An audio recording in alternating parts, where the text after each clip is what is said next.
Paperex 2025 में इस बार केंद्र में रहा। भारत का तेजी से उभरता टिकाऊ पेपर उद्योग।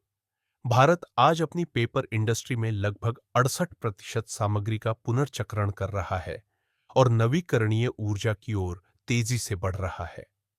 केंद्रीय मंत्री श्रीपाद येसो नाइक ने बताया कि भारत 2047 तक कार्बन तटस्थ, ऊर्जा दक्ष और नवाचार प्रधान पेपर उत्पादन का मॉडल बनेगा।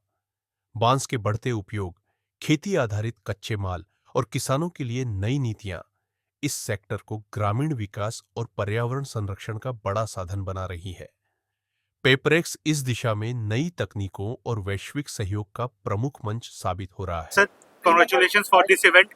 और क्या फ्यूचर में क्या टारगेट्स हैं और किस आप फोकस जो इंडस्ट्री का है, क्या क्या मेन पॉइंट्स हैं जिस पे फोकस है?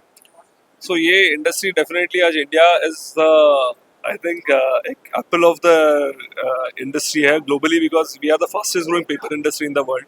आज अपना जो पेपर कंजम्पशन है जो हार्डली 15 kg है per capita, globally is at 57 kg, so 4 times of that. तो ये यहाँ पे एक इमेंस पोटेंशियल है पेपर इंडस्ट्री का ग्रोथ। इसीलिए जो आज पेपर एक शो है जो वर्ल्ड का सबसे बड़ा पेपर इंडस्ट्री का शो है। 700 से ज़्यादा एग्जिबिटर, 25 से ज़्यादा कंट्रीज से एग्जिबिटर्स, विजिटर्स आ रहे हैं, 55 कंट्रीज से आ रहे हैं। तो ये पूरा वर्ल्ड का इस निगाह इंडिया पे लगी हुई है। फ्यूचर में डेफिनेटली आई थिंक डिमांड जो आ रही है आज, जैसे न्यूज प्रिंट की डिमांड थोड़ी कम हुई है, आज न्यूज़पेपर्स न्यूज प्रिंट की कम हुई है, बट जो ग्रोथ आ रही है पैकेजिंग सेगमेंट से आ रही है। पैकेजिंग आज जो ई कॉमर्स है, इंडस्ट्रियल डिमांड है, वो बहुत बढ़ी हुई है। 65% डिमांड आज पेपर की पैकेजिंग से है। प्लस अभी आज tissue, home tissues, kitchen tissues या बाकी टॉयलेट टिश्यूज, उसमें एक बहुत बड़ी डिमांड आ रही है। बाकी बुक्स और education is a steady demand, so I think that these are segments which are growing for paper industry. Sir, फायदा मिल रहा है या क्या प्लान्स हैं? डिडाइजेशन से क्या हो रहा है कि आज प्रोसेसेस बहुत एफिशिएंट हो रही है। अब सस्टेनेबिलिटी के ऊपर फोकस हो रहा है। सो ये प्रोसेसेस जैसे जो जो टाइम लगता था प्रोडक्शन में या वाटर कंजम्पशन होता था, वो सारी प्रोसेस एफिशिएंट होने से उसका कंजम्पशन कम हो रहा है। तो हम लोग we are moving much more, becoming more sustainable because of this. Sir, ये इंडस्ट्री का कार्बन फुटप्रिंट से रिलेटेड सवाल की क्या कार्बन एमिशन कम है या उस पर हम काम कर रहे हैं? सो ग्लोबली देखा जाए तो पेपर इंडस्ट्री का कार्बन एमिशंस पे 2% is the contribution, 2% is there. But if you see in terms of sustainability, this is the end to end sustainable industry, because raw material भी सस्टेनेबल है, रिसाइक्लेबल है, अपने finish product भी recyclable है। Of course we have to have mechanisms of collection of that waste paper. अगर वो एक बार ठीक से हो जाए तो definitely then it will be a even more sustainable contribution to this. Agarwal, president, Indian agro and recycle paper mill association. Sir, सरकार की ओर से पेपर और पल्प सेक्टर के लिए विकास के लिए क्या नई पहल और नीतियां हैं? जितना करना चाहिए था उतना नहीं किया। मेन जीएसटी और कस्टम पे करना चाहिए, उसकी हम सरकार से बार बार रिक्वेस्ट भी कर रहे हैं। पिछले दिनों हमारी मैंने फाइनेंस मिनिस्टर श्रीमती सीतारमण से मुलाकात भी हुई और बजट मीटिंग भी हुई। तो अभी तक वो रिस्पॉन्स नहीं है। कुछ सेक्टर में तो उन्होंने कर दिया है, जैसे एग्रो फॉरेस्ट्री अलाउ कर दी। जो पहले हम पेड़ फॉरेस्ट से काटने पड़ते हैं, अब एज ए फार्मर ग्रो कर रहे हैं, उनसे एज ए क्रॉप खरीदते हैं। तो वो इंडिपेंडेंसी फॉरेस्ट पर ख़त्म हो गई। ऐसे कुछ वर्क हुए हैं, जैसे बैम्बू हम इधर तो बैम्बू होता नहीं, सब नॉर्थ ईस्ट से आता है। नॉर्थ ईस्ट से बैम्बू पे सब्सिडी दे दी लाने, क्योंकि ट्रांसपोर्ट 10 रुपये किलो बैठ जाती थी।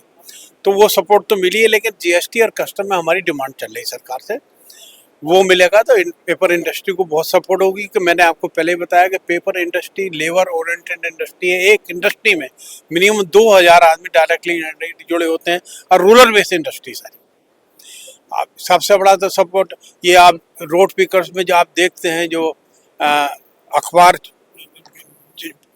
सड़क पर कागज चुकता है, वो भी कम से कम 500 रुपये की मजदूरी करके जाता है।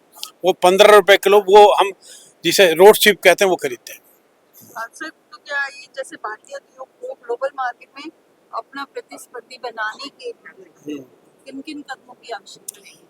ग्लोबल बनाने के लिए हमें तो कॉस्ट कम करनी पड़ेगी। जैसे हमने आपको बताया कि China, Indonesia and ASEAN country से इम्पोर्ट हो रहा है, हमारी जो मैन्युफैक्चरिंग कॉस्ट है उससे कम पेपर हो रहा है। उनके ऐसी नीति हैं चाइना की कि पावर हमारे यहाँ 10 रुपये यूनिट है, वहाँ पावर 3 रुपये यूनिट है। इंटरेस्ट रेट का बहुत फ़र्क है। तो हम वो सपोर्ट तो हमें नहीं मिलने वाली। तो अब धीरे धीरे सारी इंडस्ट्री ने ओन पावर जनरेशन करी है।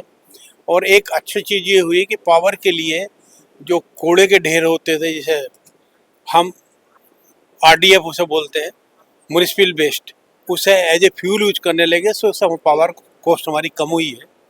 तो ऐसे ही धीरे धीरे हम जहाँ जहाँ टेक्नोलॉजी को अपडेट कर रहे हैं और एग्रो फॉरेस्ट्री से हमारी फाइबर कॉस्ट कम हुई, या अगर वेस्ट पेपर इंडिया में कलेक्शन बढ़ेगा, जो हमें 50% इम्पोर्ट करना पड़ता है, तो वो डेफिनेटली महंगा पड़ता है।